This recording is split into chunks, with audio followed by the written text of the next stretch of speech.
Welcome to today's webinar, courtesy of the Kentucky Small Business Development Center in Louisville.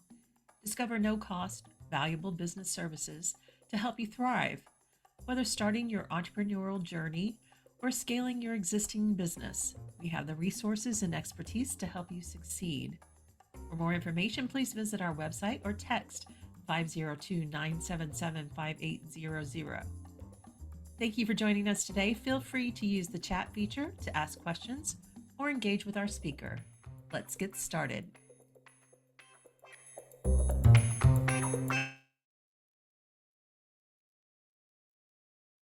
Hi, welcome everyone. I'm Dave Etkin. I'm the director here at the Louisville Small Business Development Center. Thanks for joining us on this Tuesday. And it is a cold, snowy day here in Louisville, Kentucky. So thanks for joining us. I'm also joined by my good friend and coworker, Jenna Flaw. Hello, Jenna. How are you today? Hey, everybody. It's a nice snowy day here. Not too bad. Yeah. So we really want to thank you for joining us and taking a little bit of time out of your day. And hopefully we'll learn some cool stuff today. And we've got a great resource speaker today. So, but first, just to make sure everything's working, because we never know. If you look at the bottom of your screen, you should see a little button, a little toolbar, and there you'll find the little chat feature. If you don't, just take your cursor and hover over there and it should pop right up. Click on that and then pop up the chat and then just say hello, tell us you can hear us, and tell us where your name and where you're joining from, so we know that you are hooked up and everything seems to be working well. We always have a lot of interesting people popping in from everywhere, and I can see everybody kind of coming in the room there. So if you wouldn't mind, just say hello and tell us where you're joining from. Hello, Bhavana. Good to see you today. Thanks for joining us.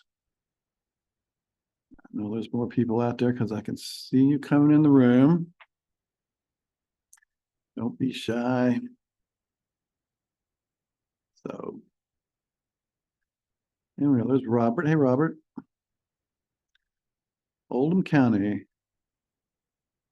Great. Thanks, Robert. So, yeah, we here in January. Hey, hi, Louisville. Thanks for joining us, Tina.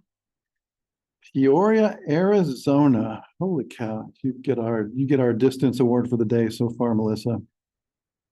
Or Tina, Melissa. Okay, not bad. Yeah, thank you. Don't know how you found us, but I'm glad you did. I hope we can be of help to you today. So just a quick little background, the Small Business Development Center is a national program. We are one of 62 centers across the United States. We also have a statewide program here. We're just the center in Louisville. We tend to do these things on a weekly basis. If you need any help with starting your business or growing your business, access to capital, we have a lot of resources that we can tap into. We have a lot of experience, a lot of experts. So please reach out to us. KentuckySBDC.com. You can find all the resources there. But, so let's get started here. So when January, February is the time to really start thinking about your go forward plan for the upcoming year. And with one of the biggest complaints we hear from business owners everywhere is it's hard to find talent to help you scale your company. And a cool way that you hear about a lot in certain sectors, but not in all those sectors, is outsourcing overseas and finding assistance that way. So we brought in an expert that can really dig in and tell us how to, access and think about this great opportunity to staff up and grow our business. So Daniel. Hi, everybody. Thanks for having me. So Daniel, I'm not going to steal all your thunder. Cool. So I just wanted to say thanks for joining us today. You are an expert in this field. You've had a lot of success doing it. So I really appreciate you sharing with everyone and taking a little bit of time out of your day to kind of join us today. So thank you.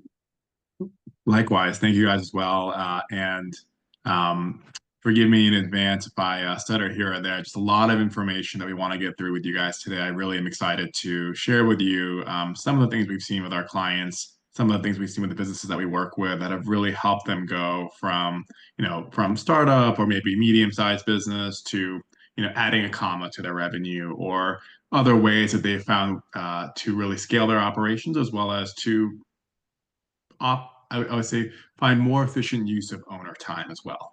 So why don't I start by sharing my screen if that's all Awesome. right? Let's do it. Awesome. Can you guys see this? Hang on just a second there. There we go. Looking good.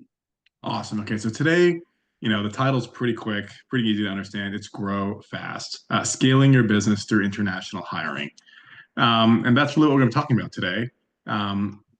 So the key goals for today are really to understand one, what are the important decisions needed for any business to scale quickly?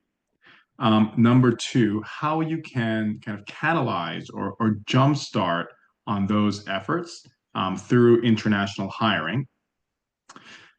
What international hiring actually is, and the flip side of that coin, which is what it isn't. There's a lot of misnomers, misunderstandings in international hiring and outsourcing. We'll talk a little bit about that today. How much you can expect to save and lower your expenses by choosing to hire internationally. Again, we're going to talk through some examples, some high-level numbers, not necessarily decimal point super accurate figures, but to give you guys as business owners the ability to do some rough estimates and see, if something's worth your time or not. When not to hire internationally, when it's a really bad idea, as well as when it's a good idea. So really, we're going to talk today about some frameworks, some estimates, some costs, and some decision-making procedures you guys should be thinking about. And lastly, just how to actually get started. There's a lot of information, a lot of useful stuff you guys might find to apply to your day-to-day, but we also want to make sure that you're able to actually apply it, to actually do this stuff. So that's really today's agenda, and I'll just jump into it from there.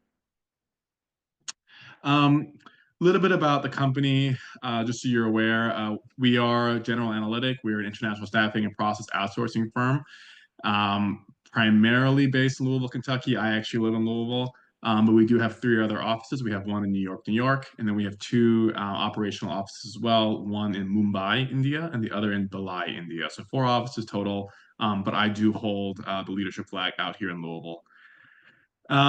So we have about 95 people on our team today. It's actually, that statistic in your bottom left is actually outdated. It's actually a little higher than that now.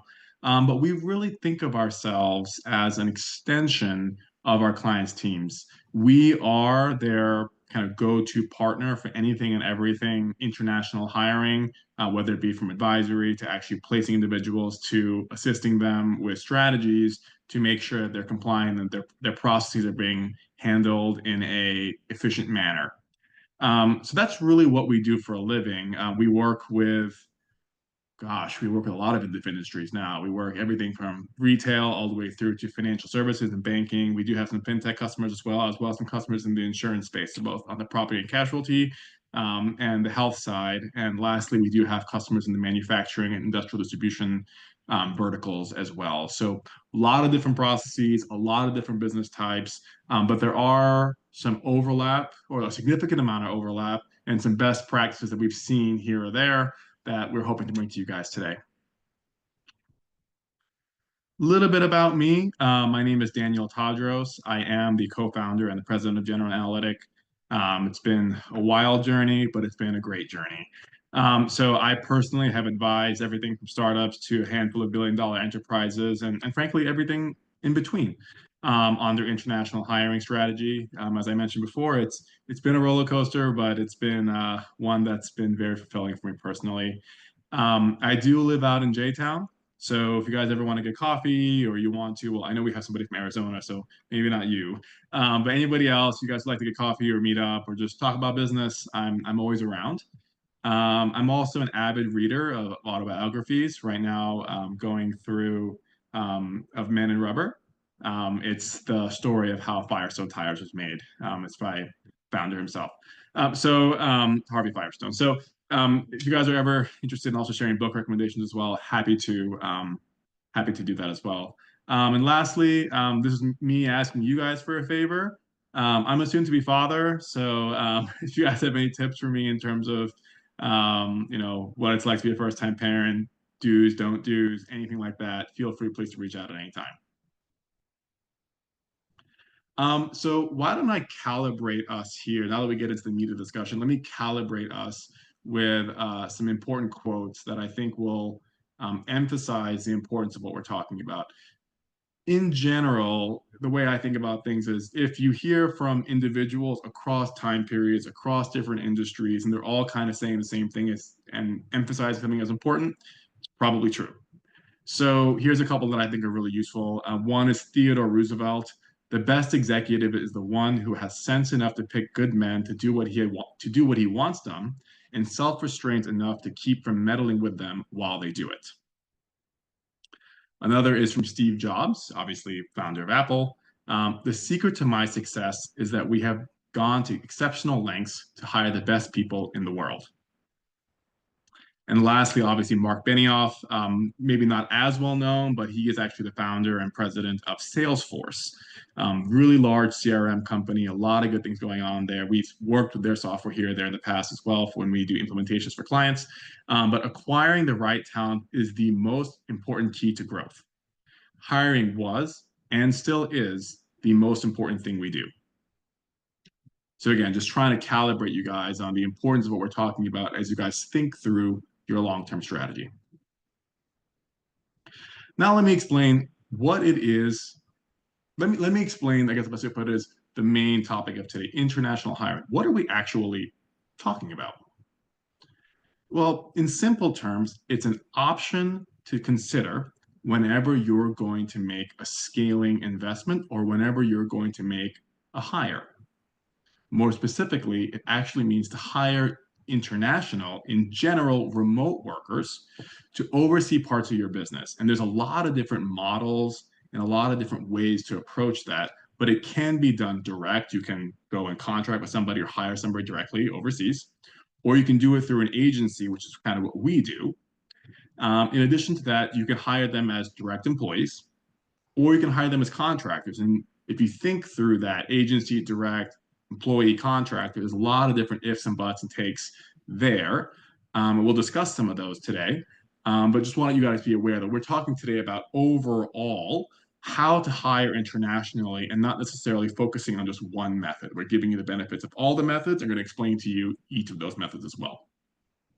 But what are the recurring reasons that a company or small business owner would want to even consider this? Well, number one is the fact that in general, it's a very affordable option. And usually it's the cheapest option, particularly for businesses that have tighter budgets or are startups and have smaller kind of runways of cash. And so this is a good way for them to meet that need of how do I find a budget-friendly, reliable, and high-quality staffing solution that will allow me to get from point A to point B quickly. Number two is that you get access to a worldwide pool of talent. Most businesses are generally going to be stuck with who is immediately surrounding them, the 15, 20-mile radius. In this case, you quickly can access people from all around the world, part-time, full-time contract, direct, and it's just that kind of talent, that flexibility and that plethora of knowledge that you have access to very quickly it's an incredible asset, and one that I would encourage you to take advantage of as you embark on your business journey. Another reason is that you're able to have people work at abnormal hours. So if you have, an emergency service, think of like a plumber who needs somebody to answer the phone in the evening for emergency leaks, or a customer service agent who has to be available very early in the morning, because it's a logistics operation. There's a lot of different reasons why, but the ability to staff at odd hours of the day or after business hours, before business hours, or during lunch, that kind of thing is very powerful as well. And the last reason we have found that most small businesses choose international hiring is that they can focus on their core operation. As a business owner, you're going to get bombarded with everything from sales to marketing to operations to finance and accounting and all this stuff. But the ability to have reliable staff and solutions to assist you to scale and to really focus your time is going to be critical for your growth. So let me give you some, again, high level understanding of how to think about international hiring and just hiring in general. As a business owner, you're going to be constantly weighing these kinds of decisions. You're going to be having international hiring as an option, but you have other options. So how should you weigh international hiring against those other options? And here are the two that we generally advise clients on upfront when they're thinking through a growth strategy or hiring strategy internationally. So number one is going to be, do you want to do international in the first place? Or do you want to be domestic? In general, as we mentioned earlier, domestic's a little bit more expensive. But because they can be in the office, because they can show up and kind of have one-off meetings, in general, they're in the same time zone as you, it's a little more flexible as well. So as a business owner, you need to be weighing those pros and cons. Do I care more about flexibility? Do I care more about cost? You know, when you're able to see somebody in person every single day, they're in their office with you, that water cooler talk, you know, quote unquote, the water cooler talk, it allows for a little more control, a little more seamless, I would say, kind of a seamless way to work with each other versus having everything be sort of virtual. So one of the major trade-offs that you guys should be thinking about.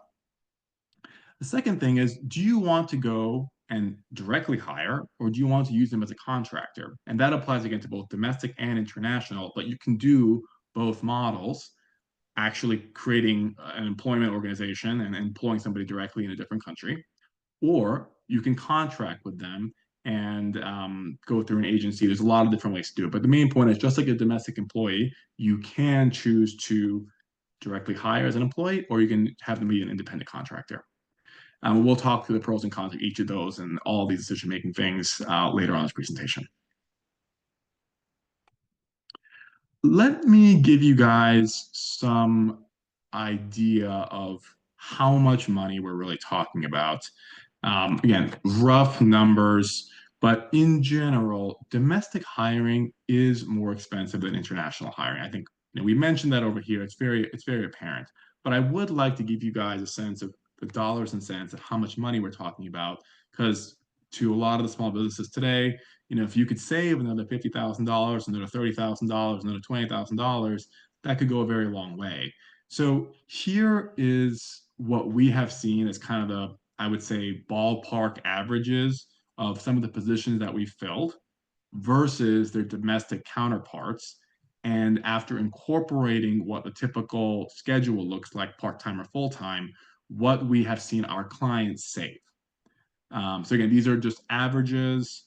These are not like guarantees or anything like that. And these are definitely not, you know, what you guys should be making. You guys shouldn't be expecting these kind of results to the penny, but you guys can expect that it'll be in this vicinity if you were to choose to internationally hire for these positions. So, you know, for a web or an app developer who's working 20-ish hours a week, but you're hiring them every week for a year or so, all these numbers are annual, by the way. You know, you're looking in the ballpark of saving about $28,000 a year. For customer service, you know, somebody who can answer the phone or who can call customers who have problems with your product or service, you probably need this person full time. You're looking in the ballpark of about 17,000. The same thing with bookkeeping and accounting and appointment setting. Appointment setting a little bit more expensive because they tend to be more of a sales role, and so there are slightly higher salaries, so that sort of savings are a little bit bigger.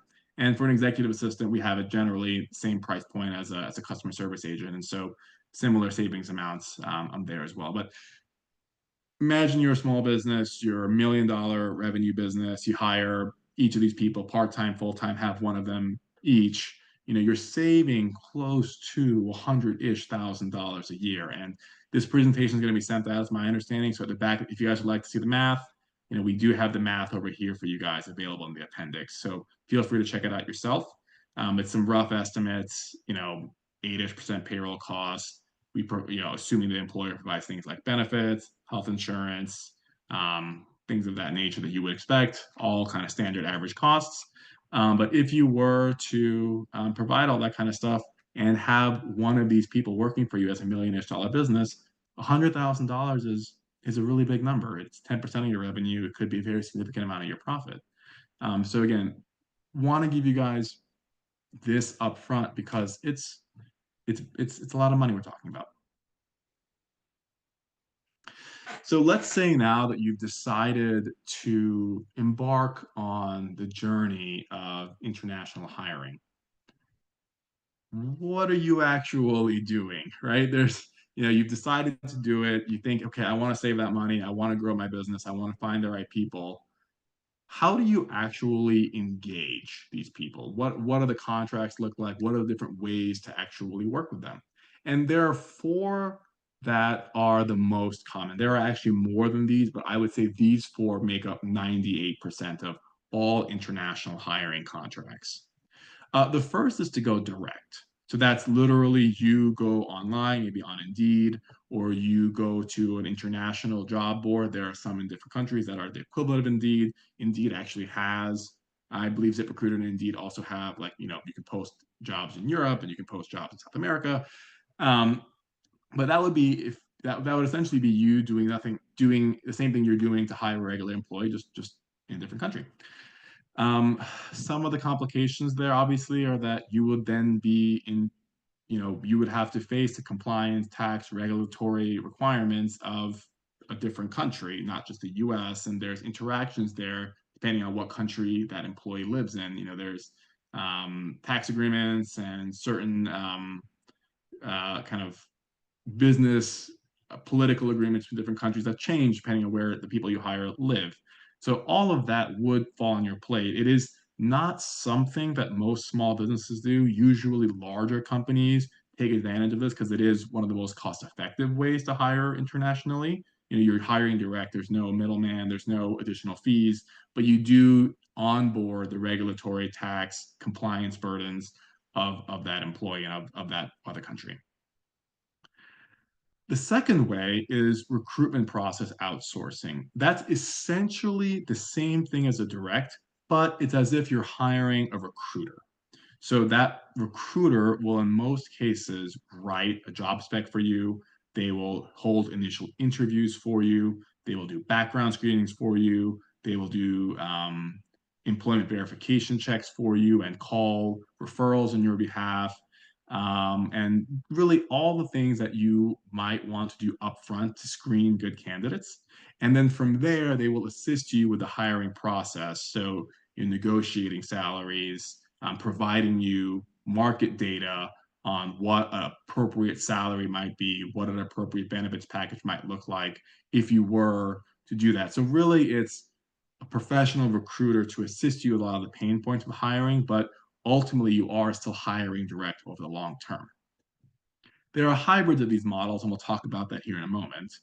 The third most popular way, and this is actually about half of our business today, is the BPO model, is when instead of hiring an individual or trying to fill a specific position, you're actually outsourcing a function or an entire process. So for example, you could be outsourcing updation of your CRM, or you could be outsourcing vendor management for your inventory, or you could be outsourcing certain business processes related to how you interact with different types of customers and data. There's a lot of different things here. We have clients who outsource part of the customer service to us as well. And so this is really focused on, hey, I can't really just hire one person to do this because it has a lot of different components to it. And I need a lot of different skills, but just a little bit of those people's time. And I'd like to have a team assembled for me. And I would also like, most importantly, a very important aspect of the BPO model is that the agency will generally manage that process for you. So not only do you get the benefit of having a number of people and having kind of each of them part-time a la carte, but you do have kind of a management layer in between who's supporting you with overseeing that business process. This option tends to be a little more expensive because you are hiring a team and you are hiring for kind of an inherent layer of management. And so there is the embedded cost of that management as well. But it is for most small businesses the kind of the, hey, I know what I'm paying for. Hey, I know what I'm getting. Quality control is there. And I kind of quickly focus on scaling my business, focusing on the core operations and outsourcing or internationally or sending out internationally this function of my business. The last one is the professional employment organization. Most of you guys have heard of a company called Upwork. This is basically what Upwork does. So Upwork is what's basically a PEO. They manage various HR functions for businesses. It might be kind of a job board. Plus, if you notice, they actually manage the payroll. So they will deduct pay from your bank account, but they will manage payroll in a separate country on your behalf. Some PEOs, I don't believe Upwork does this, but other PEOs do provide benefits administration. They do provide consulting for HR and compliance and other employment laws. They do really the entire HR administrative function of what you would kind of get at a very large company. But what they do not do, most importantly, is they do not actually manage employees on your behalf. In general, they are not recruiting on your behalf. They are providing you with human resources, administrative support, but not actually managing your teams like a business process outsourcing company or a BPO model might, or they are not actually recruiting like we have here in the recruitment process outsourcing. So again, let's go through each of these. Direct hiring, again, is you're hiring an employee just like you would anybody else. You can choose to make a contract, you can choose to make an employee, but you have a relationship directly with this international person. Second is recruitment process outsourcing, in which you are really hiring a recruiter to support you. Third is business process outsourcing, where you are really outsourcing a function, not this, or a process, not necessarily a job, and it comes with embedded management. And lastly is the PEO, which is you're really just hiring an HR service, and everything else still falls upon the business owner or the business management. So here's a case study to help you guys think through this. And this is an actual client of ours. They are a client now with us for about 4 or 5 years. And some of this stuff is a little bit dated now because they have grown a lot more since then. But it's a good starting point. I think it reflects a lot of where small businesses today, maybe in your position, are, and what kind of struggles they went through, our client went through, what they did to overcome that using international hiring, and the result. And hopefully it's reflective of where you guys are at. So this is specifically a Florida-based retailer. They currently have, or at the time, they had 2 locations. And basically, the owner was struggling to manage his inventory, his cash flow, and his operations. As a retailer, they have very complex inventory data requirements, purchasing from a lot of different vendors. Those invoices, that data, the quantities, the costs, the SKUs, the brands, all that kind of stuff was coming in a lot of different methods and a lot of different data formats. On top of that, the owner obviously is dealing with a lot of physical inventory. And so he himself has to be in the store to count, to make sure that things are correct, to make sure that his employees are showing up to the store. And he was operating in 2 locations and wanted to open up a third one. He's a relatively young guy, very ambitious, but didn't feel like he had the operational control to justify opening a third location. Sneak peek at the end, he now has 4 or 5 locations, so we've already gone past all this, but just so you guys are aware, this is where we started with this client. So let me just kind of summarize here. What are the main problems stopping his growth? Number one is that he couldn't afford to hire a full-time back office to manage all that data on his behalf, to put it into the right systems, to organize it, and to analyze that data, to use his POS, his accounting software, his CRM correctly, so that he could be freed up to do things like sell more on the floor or at his store, or to focus on things again like hiring or opening a third location. Again, cost is a really important factor here. And a retail business with 2 locations couldn't afford a full back office. Secondly, because he didn't have that back office capability, he had inaccurate inventory data. Inaccurate inventory data means he's not sure what he's ordering, he's not sure what he has on hand, he's not sure what his margins are because he's selling things he doesn't know the cost of them. So you couldn't figure out his margins perfectly. And one-off little issues here or there aren't a big deal, but when they compile upon each other, for a retailer in particular, it becomes very painful to manage a business, especially if you want to do it in a way that you are working on the business and not in the business. And lastly, those things, again, compiled up, did not allow him to grow. He was spending too much time in the store. He couldn't do things like hire managers. He couldn't do things like, launch e-commerce operations and think launch and marketing operations. He just didn't have enough time. So this client approached us and he realized he needed to invest in his back office, but again, cost being a really critical factor here, he couldn't justify hiring 3 people to just manage his POS and his accounting and all this kind of stuff, and he just couldn't afford it. And he assessed multiple options, including actually he wanted to actually initially hire directly internationally, but after seeing some of the regulatory requirements, he kind of backed off on that one. But ultimately did choose to go the BPO model. BPO model where he actually worked with us to develop processes specifically around managing his vendors, managing his inventory, and managing how he is receiving and creating items in his point of sale system. And we wrote that procedure manual with him. And that has continued to grow and enabled him to grow, today. So the key steps taken that we worked on with him were, number one, we first had to identify with him what he wanted done and why.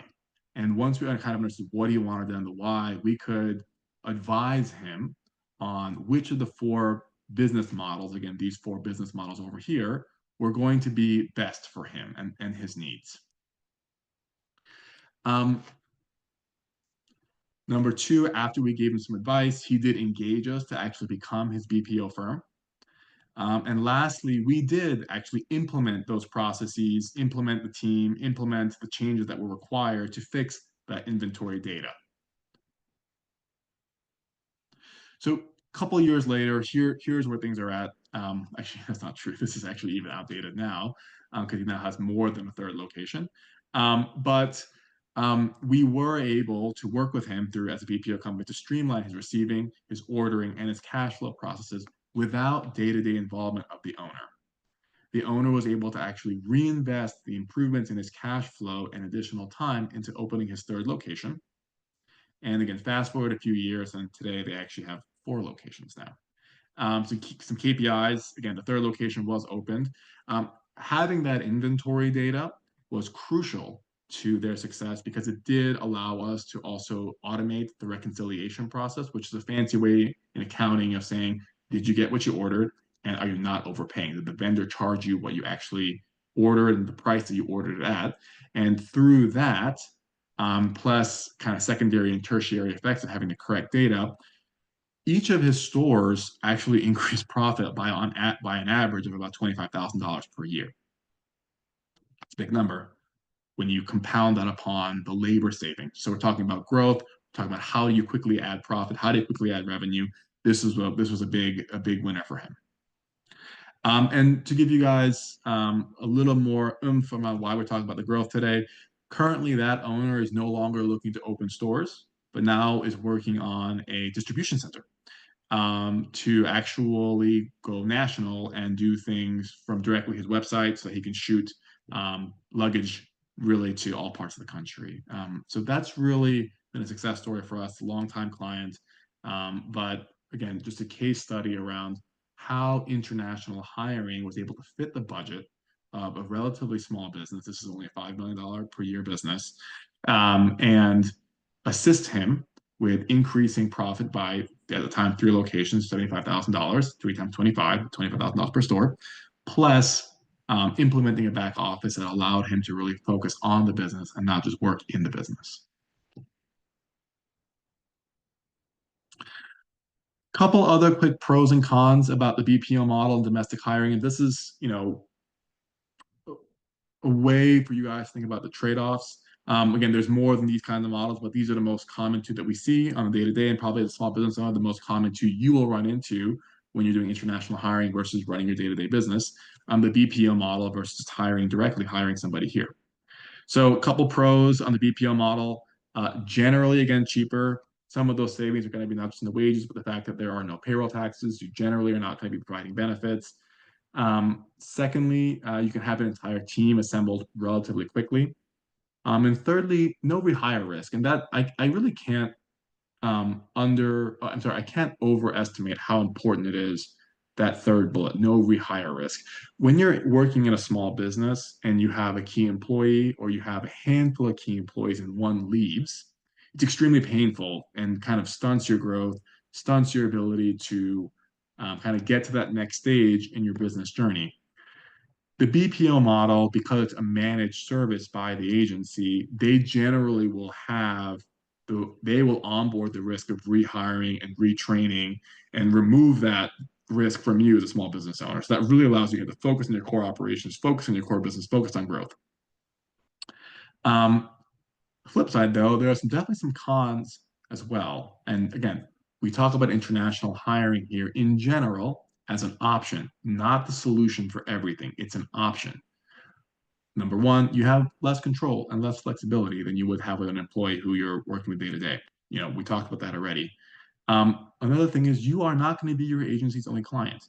Your agency is going to be working with just like your lawyer, just like your attorney, just like your accountant. Doesn't matter who. There are lots of people who you work with.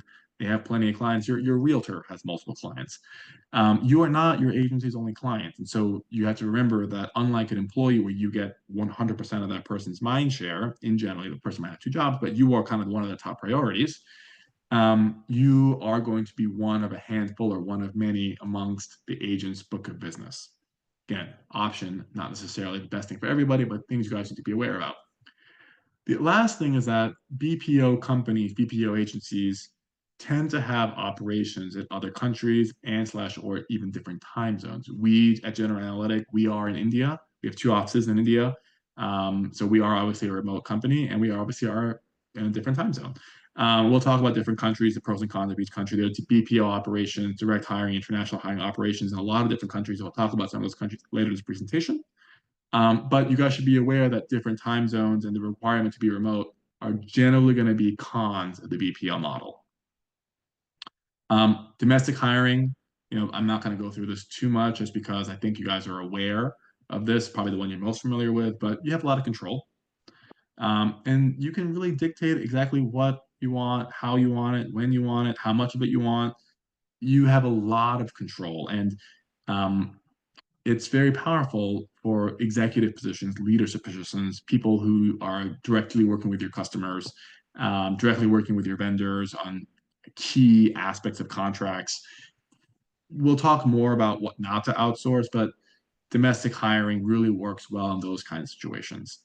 Some of the cons, though, payroll taxes, quarterly 941s, unemployment insurance, workers' comp, other insurance benefits, health, dental, all that kind of stuff really does come in on the domestic hiring side, and something you want to give to all your employees. But as a small business, it might be something that might be reinvested in things that would help your business grow in another way. And so again, just an option to be thinking about.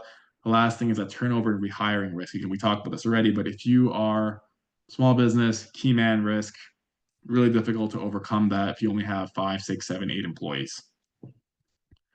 We talked a little about some of the benefits already. So again, just ways to measure the pros and cons of the BPO versus domestic hiring.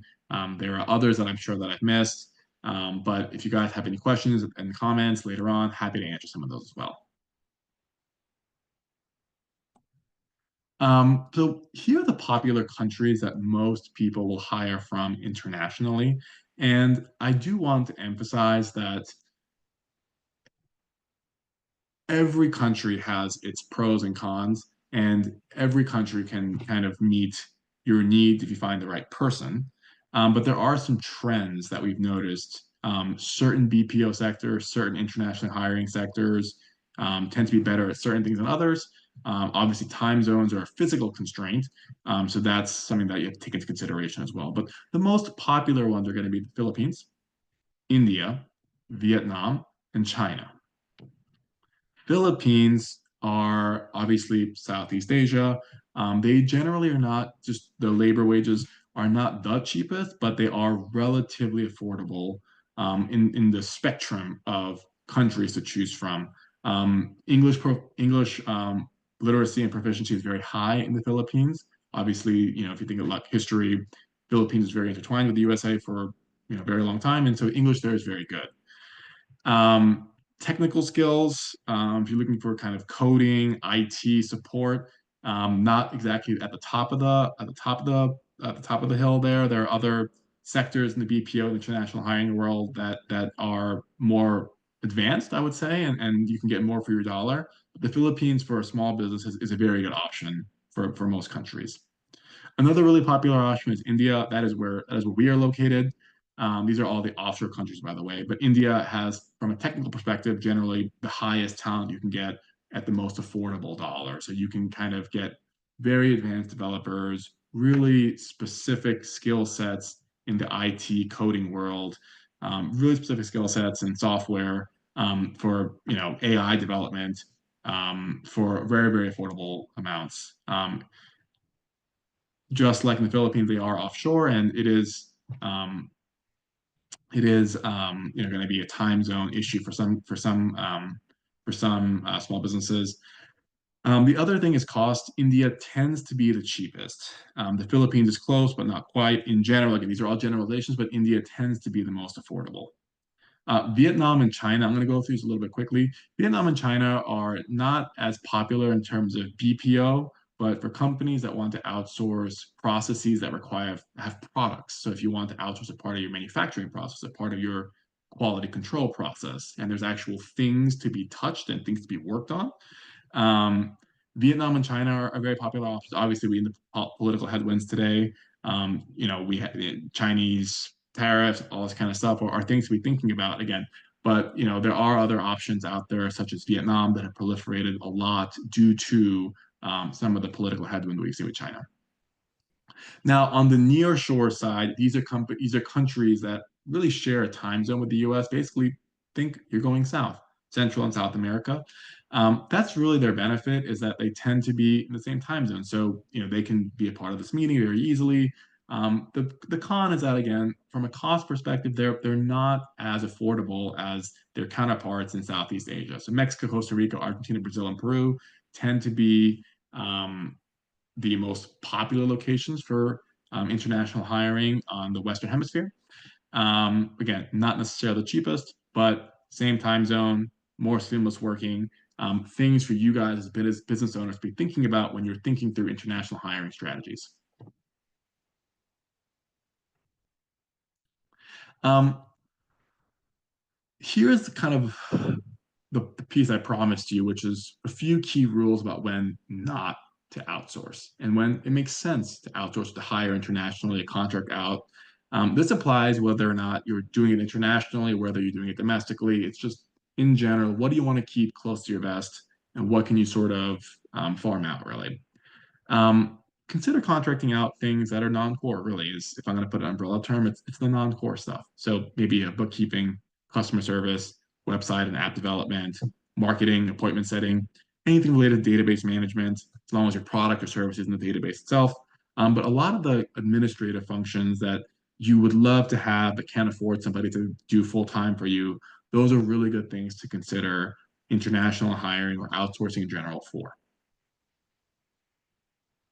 Things you should really make sure you're hiring in-house, keeping, there's a reason, cost isn't everything.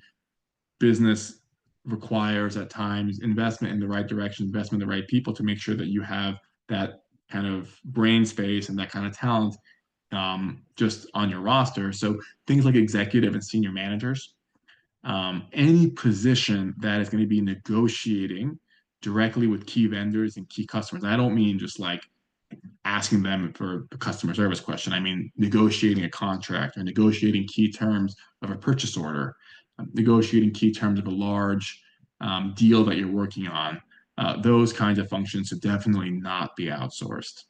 And lastly, positions related to your ability to deliver your product or service. So if you have like kind of a concentration in one area and you can't deliver your product or service, you can't actually complete what your customer is paying for without this outsourcing, it's probably a good idea for you to insource that because it gives you more operational control to provide you some buffer in case you never know what happens in the world. And so you always want to keep those kinds of things really close to your company. So again, when to outsource, when to hire internationally, it could be employee, contract, doesn't matter. But there are certain things you really want to keep close to your vest, and I want to just delineate that for you guys here. Last slide of today, how to actually get started. So a lot of clients of ours say, hey, I'd love to hire internationally. How do I get started? What do I do? What's step one? And believe it or not, the step one is actually the very internal reflection. It's a clear definition of what you actually want to get done and what you want to accomplish. If it's a work stream or a certain function, we would encourage you to have a good documented process. We can provide to you guys some AI software that can kind of follow your screen and see how you're doing things in the right processes for you. And to clearly define the key performance indicators and how you're going to measure accountability on these kinds of processes. And that allows an outsourcing firm or an international hiring firm like ours to advise you on what's the best path forward for you, taking into consideration operational control, taking into consideration costs, taking into consideration your growth requirements and the requirements of this process, clearly defining your roles and responsibilities and being able to put them on a piece of paper and sending that to somebody is really the first step. Once we work with you guys, we tend to give free advice for all of our clients. But every business owner, step two is going to be, do you want to go direct or do you want to use an agency? Do you want to hire direct or do you want to have a contractor?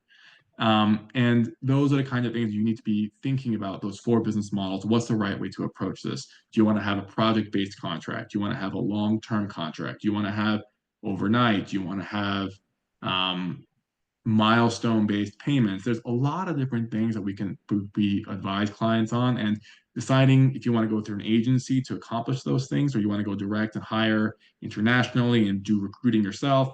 Those are the kinds of things that it's going to be your next decision. And thirdly is to interview and to hire. You can interview agencies.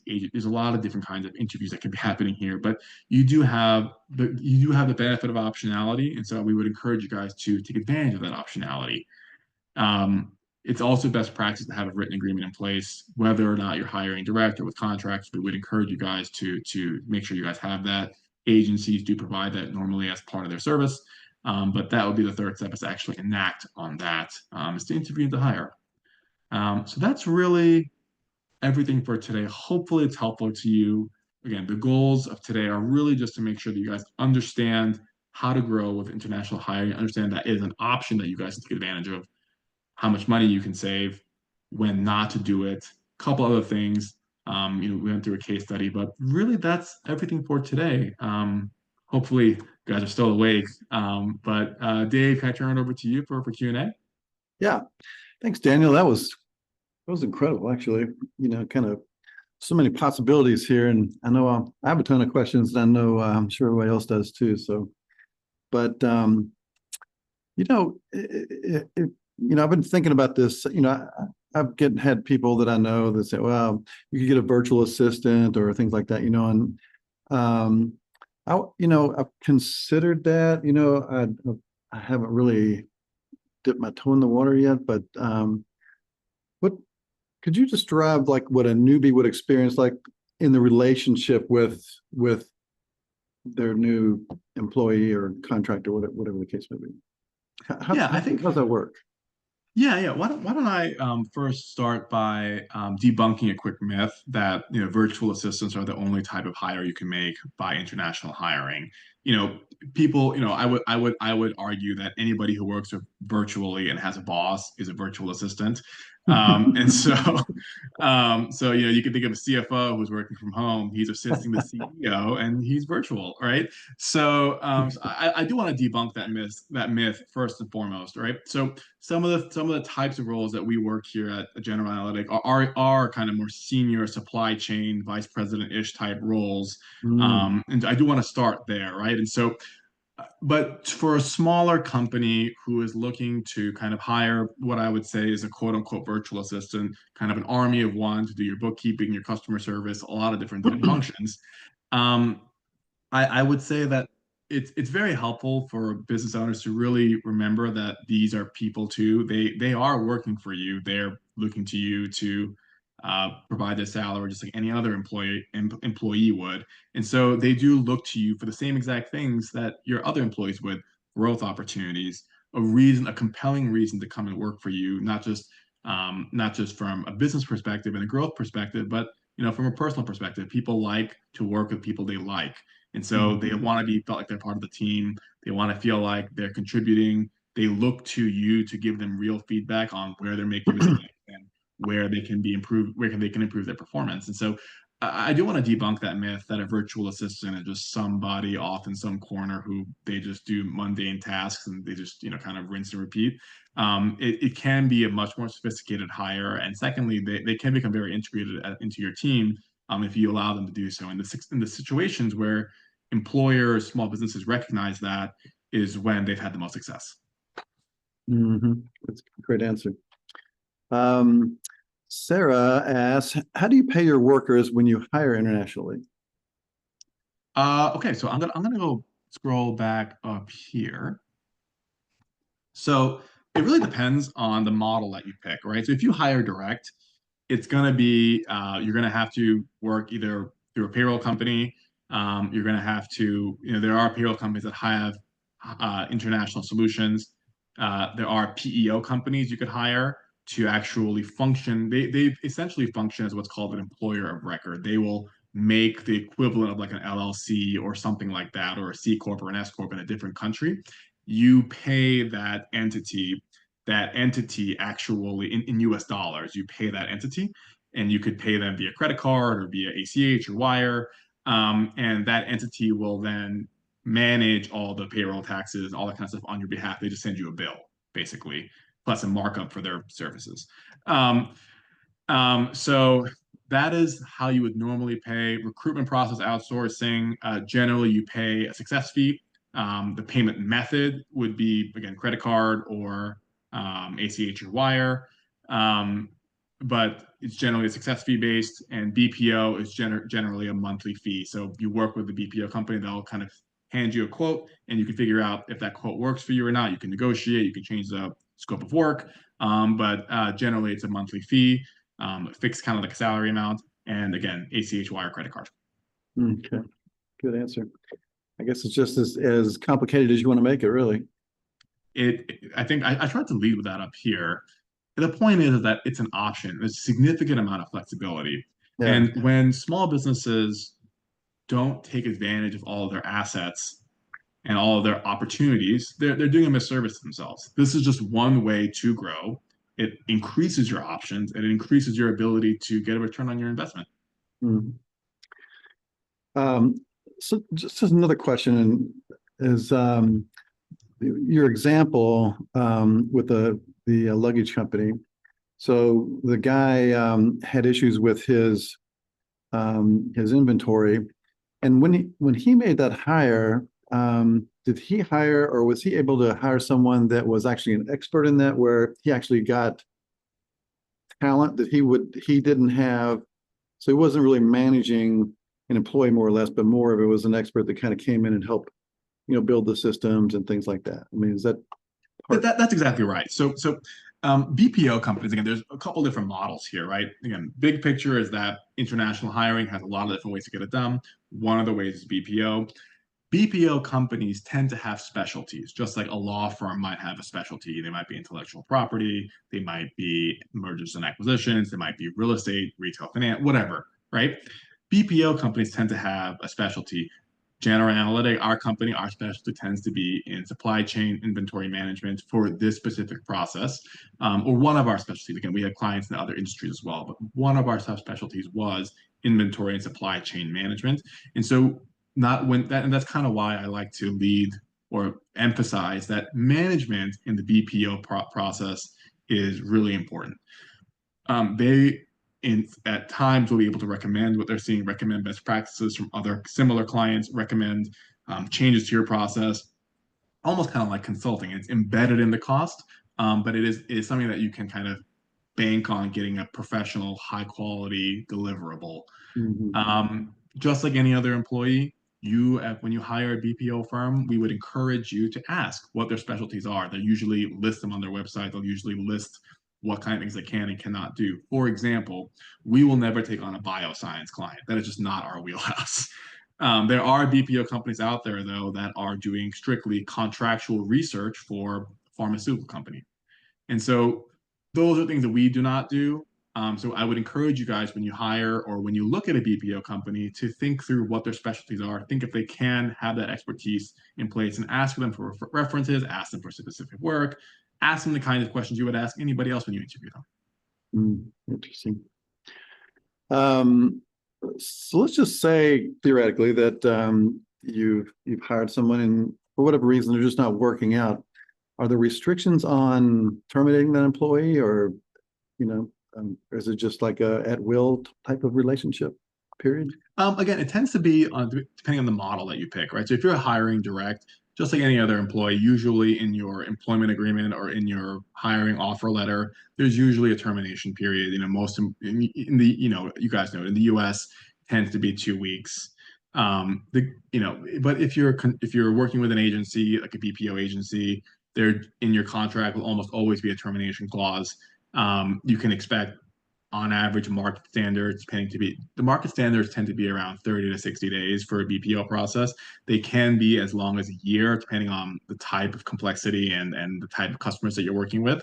PEOs tend to be payroll by payroll type organizations, so you can hire them to do your payroll, then you can fire them to never do your payroll again. And recruitment process outsourcing, again, it's kind of more of a success-based fee. So, that's that. Interesting. Well, I think that's all the questions we have. This has been really fascinating. Would it be okay for folks just to reach out to you with some questions if they are, have some really thinking about it, So I think that not a problem. This is my direct, Daniel at generalanalytic.com. This is my phone number, and this is our website. So you can reach out to me at any time. Obviously, Dave, you got my contact information. So, the answer is yes. happy to speak to anybody. Yeah. It's a big decision for anybody because this is so unusual and so outside of, I think, a lot of people's wheelhouses that, it's going to take a little bit of a learning to feel comfortable and make that push. And but I think it's really something to look into. So, Daniel, sorry, I cut you off. Sorry about that. Go right ahead. I was going to respond and say, yeah, it is definitely something that a lot of people feel uncomfortable with. A lot of people have, certain, I would say, it's new, and things that are new and different. It's just harder to start on day one. But I would encourage people to think about the fact that any employee you hire is going to come with those risks, whether it be, what it's like to work with them, or what it's like to let them go, or what might happen when things go wrong. And that kind of risk, that kind of employee dynamic doesn't go away just because somebody's international or not international. I would encourage you guys who are on the call here today, listening to this, to remember that you have a lot more options, and you should, as a service to yourself, service to your own business, take advantage of all the options that you guys have and just pick what's best for you. We have one more question that popped in here. Says, not to be rude, but just for the sake of discussion, why take jobs away from locals? I understand business owners save money, but why? So I would argue that it's not necessarily taking any jobs away. A lot of times we are in a place right now where people can't even afford or find people that they can afford. And so it's more so, why would we not want to assist somebody when they can be helped? Why would we not want to take advantage of a business opportunity when it can be taken advantage of? And so, again, that's kind of why we lead with it's an option. There are definitely times in international hiring is not the best idea. And we obviously would encourage all of our clients, and we still encourage all of our clients and everybody we work with to do what's best for them, to do what's best for their employees, but to also not necessarily miss an opportunity also. Yeah. And I'll just add, from a client of mine who's a software company, and they were growing quickly and just couldn't find the talent.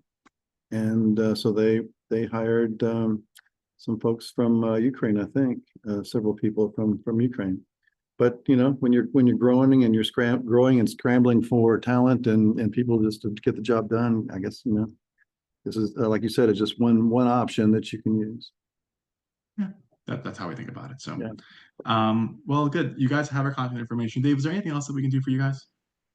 Thank you so much. This has been great, and we'll send everybody the recording and the slides probably tomorrow, and you can watch this as many times as you like. It's also be on our YouTube channel, so check that out. So Daniel, thank you so much for joining us today. I really appreciate you.